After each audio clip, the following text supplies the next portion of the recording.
NCR के pollution और उसके इंडेक्स से कर लेते हैं। दिल्ली में एक बार फिर एक्यूआई 400 के पार पहुंच गया, यानी एयर क्वालिटी इंडेक्स 400 के पार। गंभीर श्रेणी में हवा की गुणवत्ता दर्ज की गई है। एक्यूआई इस हद तक पहुंच गया है कि दिल्ली में लोग अगर कुछ सांस के जरिए ले रहे हैं तो जहर कहा जा सकता है।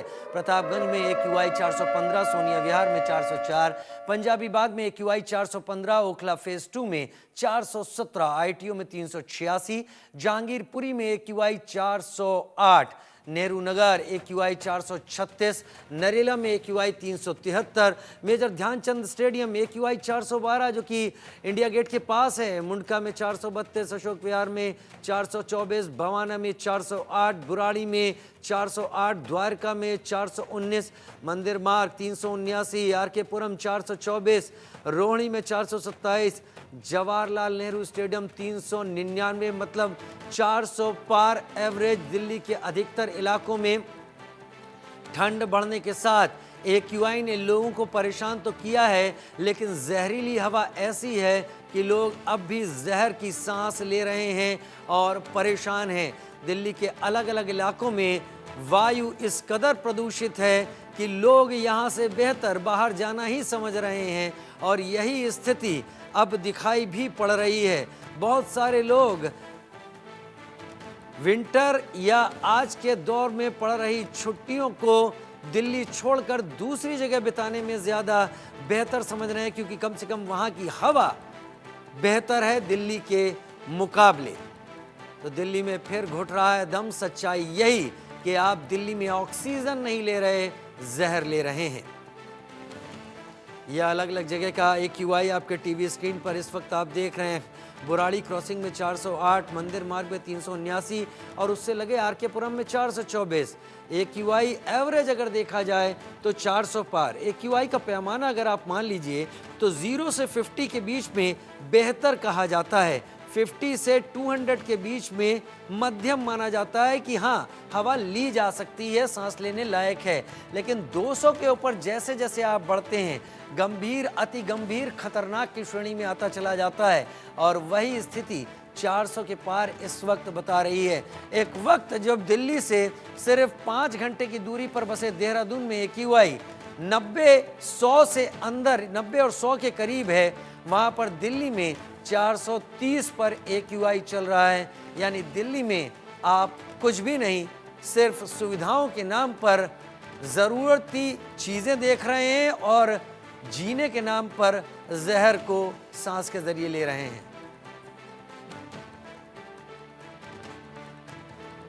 Major Dhyanchand stadium 412, Lutyens zone में अशोक विहार 424, भवाना 408, बुराड़ी में एक्यूआई 408, द्वारका में 419, मंदिर मार्ग 379, बगल में सटे आरके पुरम में 424 का एक्यूआई इस वक्त मौजूद है। पॉल्यूशन की स्थिति दिल्ली और एनसीआर में कुछ इस तरीके की हो गई है कि लोग घर से बाहर तो निकल रहे हैं, लेकिन टहलने के लिए नहीं, केवल मजबूरी में। अगर काम पर सुबह सवेरे जाना है या दिल्ली से कहीं बाहर जाना है इस उम्मीद में कि बाहर जाकर तो कम से कम हवा शुद्ध मिलेगी, तो लोगों को उतनी देर का वो समय एक्यूआई की परेशानियों से जूझना पड़ रहा है। लेकिन जिनका काम ही दिल्ली में है वो दिल्ली में सांस भी जहरीली ले रहे हैं, और कार्यस्थल भी अगर दिल्ली में है तो वहाँ भी सांस कोई बेहतर तो नहीं ही मिलती। यमुना मैली, यमुना जहरीली, हवा जहरीली। दिल्ली में इस वक्त हालात जीने के लिहाज से कहे जा सकें तो काफ़ी चुनौतीपूर्ण बने हुए हैं। हवा में प्रदूषण के कण तैर रहे हैं। अगर आपको मैं यहाँ थोड़ा सा समझाना चाहूँ, एक्यूआई ये PM 2.5 यानी पार्टिकुलेट मैटर जो 2.5 माइक्रोन का होता है, उसके बारे में ये एक्यूआई बताता है। हमारा जो बाल है, जो हमारे सिर पर बाल होते हैं, उनका साइज 50 माइक्रोन का होता है, और PM 2.5 यानी 2.5 माइक्रोन।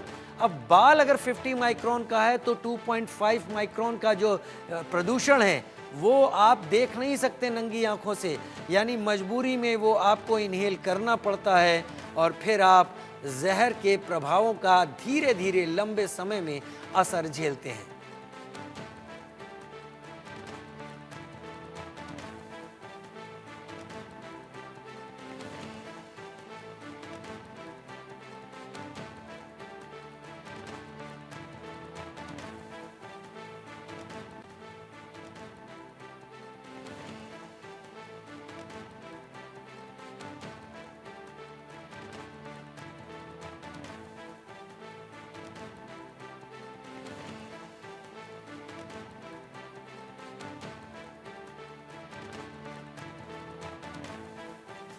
एक बार फिर बता देते हैं अपने दर्शकों को दिल्ली में प्रदूषण की हालत क्या है। 6 दिन दिल्ली बेहाल, राजधानी गैस चैम्बर बनी। आज 15 इलाकों में AQI 400 के पार पहुंच गया है। तो अगर 15 में 400 के पार है तो बाकी जगह 200 से नीचे तो नहीं ही हो सकता, आप ये मान सकते हैं।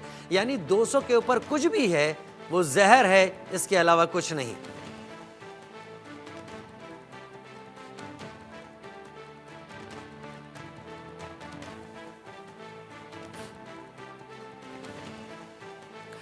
मेहंदी गर्ग दिल्ली से मेरे साथ इस वक्त जुड़ गई हैं, सचिन मेरे साथ देहरादून से जुड़ गए हैं और महेंद्र माही नोएडा से मेरे साथ इस वक्त जुड़ गए हैं। सबसे पहले मेहंदी गर्ग आपके पास आ रहा हूं मैं।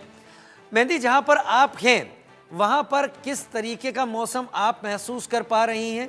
आंकड़े तो हम लोगों को बता सकते हैं क्या आंकड़े हैं, लेकिन जो बाहर है, जो सड़क पर है, वो ज़्यादा बेहतर समझ पाएगा। केवल यही बताइए आप कैसा महसूस कर रही हैं, वहां पर आसपास क्या स्थिति है? बिल्कुल, देखिए फिलहाल मैं मौजूद हूँ मंडी हाउस यानी कि सेंट्रल दिल्ली का जो एरिया है उसके आसपास। और यहाँ पर जिस तरीके से आपने कहा कि जहरीली हवा हो चुकी है पूरे दिल्ली एनसीआर की, तो जी हाँ, जो हम भी महसूस कर पा रहे हैं, तो एक जहरीली हवा में रहने के लिए मजबूर है हम भी और दिल्ली वासी भी। और लगातार AQI जो है वो बढ़ता जा रहा है। 400 पार 15 से 20 इलाकों में दर्ज किया गया है AQI, और जो कि बेहद गंभीर श्रेणी में आता है। और फिलहाल कहीं ना कहीं और जिस तरीके से पिछले कुछ 2 महीने रहे जब सांस लेने में दिक्कतें हो रही थी, तो वो एक बार फिर से महसूस किया जा सकता है, क्योंकि पूरा दिल्ली एनसीआर एक बार फिर से जो स्मॉग है यानी कि प्रदूषण है उसकी एक मोटी चादर में लिपटा हुआ देखा जा रहा है। और फिलहाल जो तापमान है वो भी 8 से 9 डिग्री सेल्सियस दर्ज किया जा रहा है। तो ऐसा माना जा सकता है कि दिल्ली वासियों के लिए दो तरफा मार फिलहाल दिल्ली वासी झेल रहे हैं। एक तरफ प्रदूषण जो है उससे हाल बेहाल है, तो वहीं दूसरी ओर जो ठंड का प्रकोप है वो भी लगातार बढ़ता जा रहा है। और फिलहाल सेंट्रल दिल्ली में जहां पर अभी मैं मौजूद हूँ वहां पर हल्की बूंदाबांदी भी हो रही है। तो ऐसा माना जा सकता है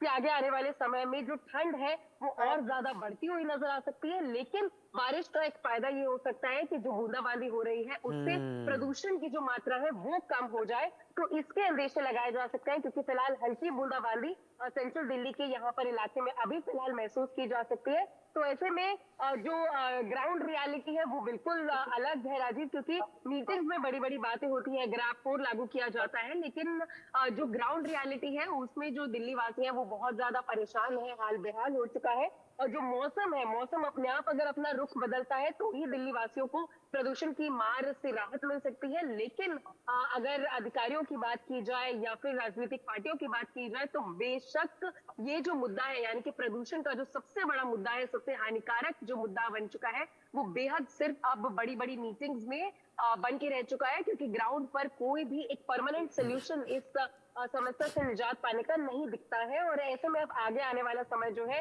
वो ठंड का हो जाएगा। 8 से 9 डिग्री सेल्सियस फिलहाल अभी टेम्परेचर है।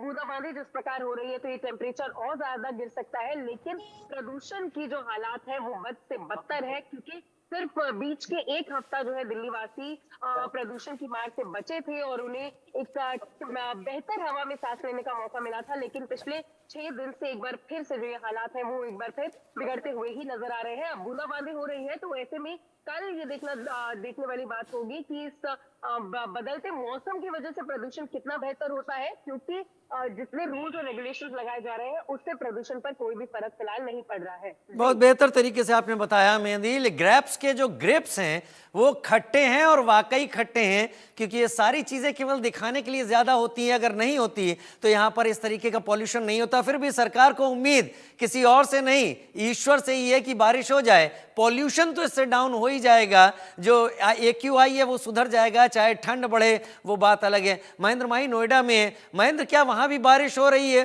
क्या वहां भी भगवान भरोसे है इस वक्त प्रशासन, और वहां पर क्या जहर की स्थिति? बिल्कुल, देखिए यहाँ भी नोएडा और नोएडा के तमाम इलाकों में हल्की जो बूंदाबांदी है उसकी शुरुआत हो चुकी है। IMD ने पहले ही कहा था कि देखिए सोमवार का जो दिन हो गया, यानी कि सुबह के वक्त और दोपहर 1 बजे तक जो बारिश के अनुमान है वो होंगे, तो कह सकते हैं कि हल्की बूंदाबांदी शुरुआत हो चुकी है। और इसके बाद कहीं ना कहीं जो टेम्परेचर है वो डाउन हो सकता है। फिलहाल अगर अभी अभी की बात करें, जो टेम्परेचर है वो 7 डिग्री सेल्सियस है। और पॉल्यूशन की बात करें तो पूरे जनपद यानी कि पूरे गौतम बुद्ध नगर में 350 का आंकड़ा पार कर चुका है एयर क्वालिटी इंडेक्स। पिछले एक सप्ताह से लगातार जो दिल्ली NCR के लोग हैं वो जहरीली हवा लेने को मजबूर है। अभी हमने देखा किस तरीके से कि दोपहर होते होते जो एयर क्वालिटी इंडेक्स है वो 450 तक पहुंच जाता है, और लोग जो बाहर रहते हैं, खासकर जो फील्ड वर्कर होते हैं, उनको सांस लेने में तकलीफ होती है, आंखों में जलन होती है। और ऐसे में देखिए प्रशासन ने भी जो स्कूलों की टाइमिंग है उसमें बदलाव किया ठंड को देखते हुए। दूसरी तरफ उस प्रशासन ने ये भी कहा कि देखिए अगर आप चाहे तो ऑनलाइन क्लासेस कर सकते हैं, और चाहे तो बच्चों को स्कूल बुला सकते हैं। यानी कि जो पूरा फैसला है स्कूल के पक्ष में रखा है। यानी कि अगर पॉल्यूशन बहुत ज्यादा होता है तो बच्चे ऑनलाइन क्लासेस ले सकते हैं। दूसरी तरफ देखिए ग्राफ 4 दिल्ली एनसीआर में लागू है, मगर उसके जो नियम है, जो उसकी पाबंदियां हैं, वो धरातल पे बिल्कुल नजर नहीं आ रहे। जिस तरीके से कहा गया था कि देखिए ग्राफ 4 में तमाम कंस्ट्रक्शन साइट बंद रहेंगे, डीजल के जो भारी वाहन होते हैं उसकी एंट्री बंद होगी, किसी तरह का कोई अलाव नहीं जलाया जाएगा, किसी तरह की कोई धूल मिट्टी ऐसी चीजें नहीं उड़नी चाहिए। मगर उसके बावजूद भी दिल्ली एनसीआर के तमाम इलाकों में आप देखेंगे तो लगातार इस नियमों की धज्जियां उड़ाई जा रही है। क्योंकि देखिए दिल्ली की बात करें तो दिल्ली में तो हर कोई चुनाव में व्यस्त है, और नोएडा में बात करें तो नोएडा के जो अधिकारी हैं, जो नोएडा प्राधिकरण के अधिकारी, वो खाना पूर्ति कर रहे हैं, जिससे कहीं ना कहीं जो पॉल्यूशन का लेवल है बहुत ज्यादा बढ़ रहा है। क्योंकि देखिए दिसंबर का महीना खत्म भी होने वाला है, ऐसे में जो कड़ाके की ठंड पड़ती है जो हमने पिछले साल देखा था वो नहीं पड़ रही। खास तौर पर किसानों की बात करें तो जो गेहूं की फसल, उन्होंने उनका साफ तौर पर कहते हैं कि जब तक पाला नहीं पड़ता गेहूं के किसानों में जो जो फसल होती है उसमें ज्यादा उपज नहीं होती। तो ऐसे में कह सकते हैं कि अगर ये मौसम एक तरफ से अच्छा भी है तो दूसरी तरफ से किसानों के लिए नुकसानदायक भी है। क्योंकि देखिए आज दिसंबर के 22 तारीख होने वाली, उसके बावजूद भी किस तरीके से मौसम अभी भी सामान्य है। यानी कि सुबह के वक्त 7 बजे के बाद भी जो मिनिमम टेम्परेचर होता है वो 7 डिग्री सेल्सियस है, जो मैक्सिमम होता है वो 17-18 पहुंच जाता है। दोपहर में थोड़ी बहुत धूप होती है जिसके कारण जो ठंड है उस पे कहीं ना कहीं राहत मिलती है। मगर शाम होते ही, यानी कि सूरज ढलते ही जो तापमान है वो बहुत ज्यादा लुढ़क जाता है। जो तेज रफ्तार की हवा चलती है वो लोगों को परेशान करती थी। ऐसे में लोगों को थोड़ा सावधान भी रहना चाहिए। ऐसा नहीं है कि ठंड नहीं है तो आपने ठंड वाले कपड़े नहीं पहने, क्योंकि अगर इस ठंड में आप बीमार पड़ गए तो आपको अस्पताल जाना पड़ जाएगा। और हम्म। ऐसे में अस्पतालों में संख्या ही बहुत ज्यादा, खासकर जो हम्म। छोटे बच्चे हैं, जो बूढ़े बुजुर्ग हैं, उनको बहुत ज्यादा समस्या हो रही है। तो ध्यान रखिए कि ठंड नहीं है तो इसका मतलब आप पूरे कपड़े नहीं पहनेंगे बाहर जा रहे हैं। क्योंकि अभी थोड़ा मौसम ठीक है, मगर आज अगर आज बूंदाबांदी हुई है तो कहीं ना कहीं शाम तक में काफी बदलाव मौसम में देखने को मिलेगा। और आईएमडी ने भी साफ तौर पे कह रखा है कि देखिए आने वाले समय में बारिश होगी। अगर वो अनुमान ठीक होता है तो टेम्परेचर अचानक जो है वो मिनिमम 3 तक पहुंच जाएगा, और सुबह शाम बहुत ज्यादा कड़ाके की ठंड पड़ने होगी। ऐसे में बात करें प्रशासन ने क्या व्यवस्था की है हम्म।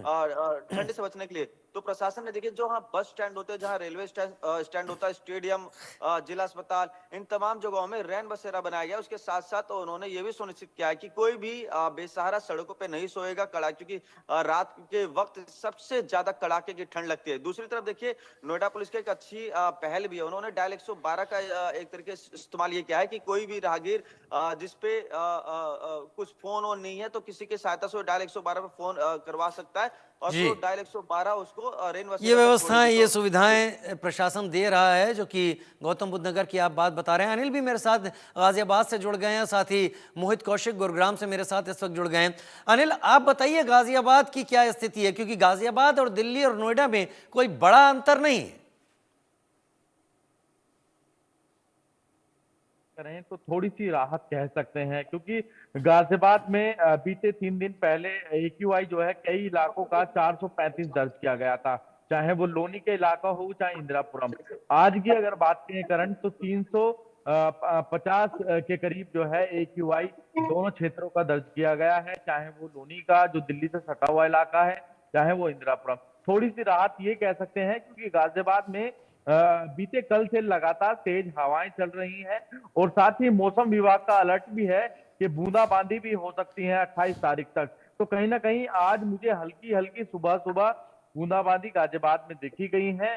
हालांकि ये बूंदाबांदी तेज होती है तो लोगों को पोल्यूशन से कहीं ना कहीं राहत मिलेगी, पर दूसरी तरफ सर्दी का जो प्रकोप है वो और ज्यादा बढ़ सकता है, ठंड लोगों को और ज्यादा सता सकती है। इस तरीके की बातें मौसम विभाग की तरफ से कही गई हैं।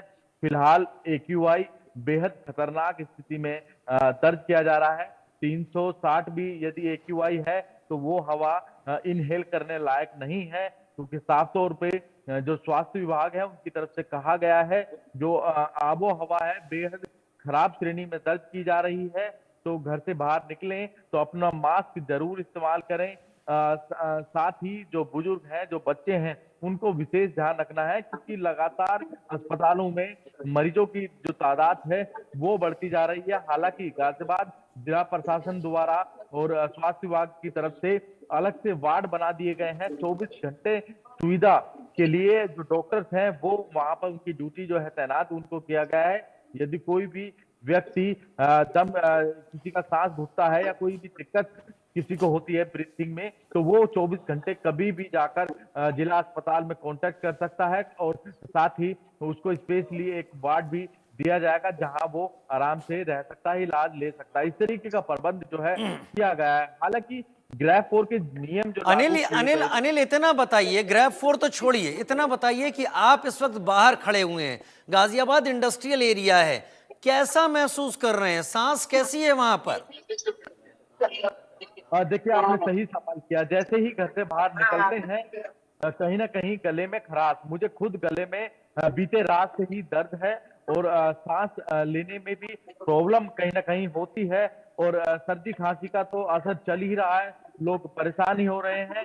और ये सवाल भी आपने सही उठाया, क्योंकि जब घर से बाहर निकलते हैं तो वाकई ही दम घोटू हवा जो है बेहद ज्यादा परेशान कर रही है। जरूरत है तो इस और विशेष ध्यान देने की। हालांकि आम जनता को भी अपनी सहभागिता इसमें दिखानी होगी, ठीक है, क्योंकि मोहित कौशिक का रुख करता हूं। गुरुग्राम से मेरे साथ लाइव इस वक्त जुड़े हुए हैं। मोहित, गुरुग्राम की क्या स्थिति है?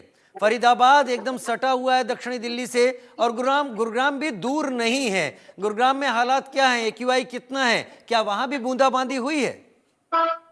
जी देखिए, अगर गुरुग्राम की बात करें तो गुरुग्राम में सुबह से ही जो है वो बूंदाबांदी हो रही है। इस वक्त भी गुरुग्राम में फिलहाल हल्की हल्की बूंदाबांदी हो रही है। और गुरुग्राम के अगर एयर क्वालिटी इंडेक्स की बात करें तो गुरुग्राम का एक्यूआई फिलहाल 400 दर्ज किया गया है। तो साफ तौर से जाहिर है कि कहीं ना कहीं गुरुग्राम में, जैसे मौसम विभाग ने अलर्ट जारी किया था कि बूंदाबांदी हो सकती है, तो उसको लेकर कहीं ना कहीं अब हरियाणा के करीबन 7 जिलों में जो है वो मौसम में बदलाव देखने को मिला है, जिसमें गुरुग्राम है जहां बूंदाबांदी शुरू हो गई है। हालांकि लोग कई समय से इस बारिश का इंतजार कर रहे थे, क्योंकि जिस तरीके से गुरुग्राम में जो हवा थी वो दम घोटू होती जा रही थी, लगातार गुरुग्राम जो है वो गैस चैम्बर में तब्दील होता जा रहा था। तो कहीं ना कहीं अब प्रदूषण से जो है लोगों को भी राहत मिलेगी। और दिसंबर बीतने को है, कहीं ना कहीं अभी जो मौसम जिस तरीके से पहले बीते सालों में देखा जाता था, तो मौसम भी कहीं ना कहीं वैसा देखा नहीं गया, क्योंकि दिन के समय जो है वो ठंड होती थी, शाम के समय ठंड होती थी, लेकिन दोपहर के समय कड़ाके की धूप पड़ती थी और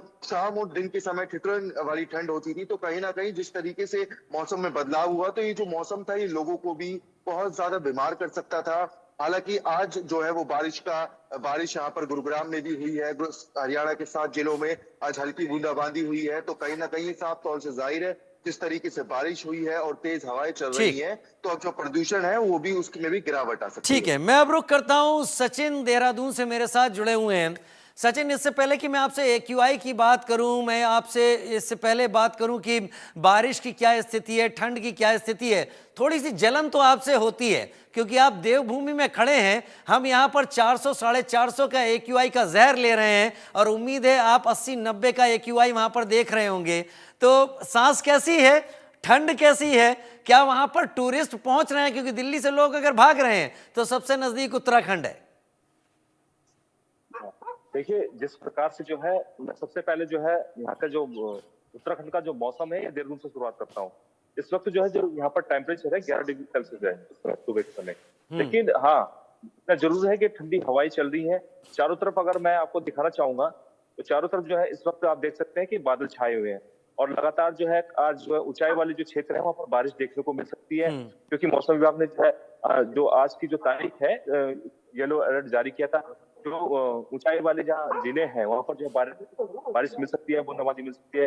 वहीं बात करी जाए, मैं जोशीमठ की बात करता हूँ, तो जोशीमठ में कई ऐसी जगह है जहाँ पर जो है जो झरने हैं या नलों में जो है पानी जमना शुरू हो गया है, क्योंकि टेम्परेचर तापमान लगातार जो है गिर रहा है। वहीं बात करें एक्यूआई की, तो लगातार जिससे आपने देखा होगा कि पॉल्यूशन फ्री है उत्तराखंड, लेकिन हाँ धीरे धीरे यहाँ पर जो है पॉल्यूशन जो है हल्का बढ़ रहा है। जिस तरीके से मैं आपको बताना चाहूंगा, दीपावली के समय जो है कुछ ऐसे जिले थे जहाँ पर जो है देहरादून जो है सबसे ज्यादा जो है यहाँ का जो एक्यूआई है वो सबसे ज्यादा जो है खराब पाया गया था। लेकिन हाँ, सुधार की स्थिति बहुत जरूरी है, क्योंकि यहाँ पर कंस्ट्रक्शन के जो काम चल रहे हैं, कई चीजें हैं, धूल है, मिट्टी है, इसको लेकर भी कहीं ना कहीं चिंता जाहिर की जा सकती है। लेकिन मैं वहीं मौसम की बात करूं तो लगातार जिस तरीके से ऊंचाई वाली जो क्षेत्र है वहां पर बर्फबारी भी लगातार हो रही है, और कई जगह ऐसी है जहाँ पर बर्फबारी देखने को मिल सकती है। मेरे पास में जो मसूरी है करीबन यहाँ से करीबन 40 किलोमीटर है, उससे आगे धनौल्टी है। लेकिन हाँ, नए साल में जो है वहां भी जो है बर्फबारी देखने को मिल सकती है। वहीं जो है पर्यटन की स्थिति मैं आपको बताता हूँ, क्योंकि शीतकालीन यात्रा भी जो है उत्तराखंड में चल रही है, क्योंकि सरकार ने इसकी शुरुआत कर दी है, तो पर्यटन भी लगातार जो है उत्तराखंड की तरफ रुख कर रहा है। लेकिन हाँ, इतना जरूर है, अगर बाहर से जो भी लोग आ रहे हैं कि जहाँ पर सड़कों पर पाला जमा हुआ है, वो ड्राइव को आराम से करे, क्योंकि लगातार एक्सीडेंट का जो है यहाँ पर खतरा बना रहता है। तो वहीं प्रशासन की बात करें, जो रैन बसें हैं, लगातार रैन बसों में जो है अलाव की व्यवस्था करी है। रात के समय जो है प्रशासन ने पूर्ण तरीके से जो है जगह जगह सड़कों पर पूर्ण रूप से जो है व्यवस्था करी हुई है। जी सचिन, हमारे सहयोगी इस वक्त देहरादून से दर्शकों बता रहे हैं, आपने सुना भी होगा, इन्होंने कहा कि पिछले कुछ दिनों में देहरादून में AQI थोड़ा बढ़ा है। मैं अभी लाइव AQI आपको देहरादून का बता देता हूं। जब दिल्ली NCR में हम 400 से ज्यादा का AQI देख रहे हैं, अभी देहरादून का AQI 111 बता रहा है। और जैसा मैंने कहा कि 0 से 200 के बीच में अगर रहता है तो माना जा सकता है कि हम सांस ले सकते हैं, बेहतर रह सकते हैं। अगर सचिन इसे कह रहे हैं कि ये खराब है, तो आप समझ सकते हैं कि उत्तराखंड का पॉल्यूशन लेवल या AQI कितना बेहतर रहता है। सचिन, फिर भी उत्तराखंड में बारिश को लेकर क्या अलर्ट है? क्योंकि AQI की तो बात आप समझा चुके हैं, क्या वहां पर कदम उठाए जा रहे हैं? आपने बात की थी, जोशीमठ से शुरुआत की थी, वहीं पास में औली स्कीइंग रेंज है, क्या वहां बर्फबारी हुई? क्या औली की स्कीइंग रेंज खुल गई है? क्योंकि टूरिस्ट बड़ी तादाद में उत्तराखंड का रुख करते हैं अब। देखिए, जिस प्रकार से जो है औली की बात करी जाए, मैं आपको एक चीज बताना चाहूंगा, क्योंकि ग्लोबल जो वार्मिंग है, इससे जो है मौसम में कहीं ना कहीं बहुत बड़ा जो है इफेक्ट पड़ा है। क्योंकि लगातार हमने देखा है, क्योंकि मैं स्वयं जो है वहाँ जिला चमोली गोपेश्वर में रहा हूँ, उस तरीके से जो है जो मौसम का जो हमेशा होता था कि इन दिनों में जो है बर्फबारी जो है पहाड़ी पर दिखनी शुरू हो जाती थी। लेकिन जिस प्रकार से जो है, क्योंकि जो टेम्परेचर भी बदल रहा है, लेकिन बर्फबारी उस तरीके से नहीं है। कई वीडियोस हमारे पास जो है जोशीमठ से आते हैं, क्योंकि वहाँ पे हमारे सहयोगी कई खबरें भेजते, तो हमने देखा है कि जिस तरीके से जो है लगातार जिस तरीके से बर्फबारी देखने को मिलती थी, लेकिन वो बर्फबारी नहीं हो पा रही है। हाँ, चोपता है, चोपता में जिस तरीके से ऊंचाई वाला क्षेत्र है, वहां पर भी बहुत कम जो है बर्फबारी है। मैं केदारनाथ की बात करता हूँ, तो केदारनाथ में थोड़ी बहुत जो है बर्फबारी देखने को मिल रही है। लेकिन जिस तरीके से एक मौसम होता था पहाड़ का, कि पर्यटक जो है रुख करता था उत्तराखंड, यानी सचिन, आप भी इशारा यही कर रहे हैं कि इस सब के पीछे हम ही जिम्मेदार हैं। वायदे बहुत किए